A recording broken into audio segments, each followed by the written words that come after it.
กดอักษรเรียงร้อยถ้อยคำในนามของความคึกพองส่งข้อความไปจอกลางใจคุณให้เบอร์มาสาวโรงงานอาหารกระป๋องชื่อนวลละพองรุ่นน้องฉันธนา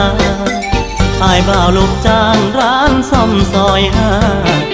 แอบยืมหน้าน้องมาเข้าฝันปากบหวานทั้งงานต้อยต่ำขาดความน่าคบไปบ้างขอบพระคุณอย่างจังที่เจ้ายังมีน้ำใจแบ่งปันกลัวยุ่งงานนานๆโทรหาฝากข้อความมารายงานตัวทุกวัน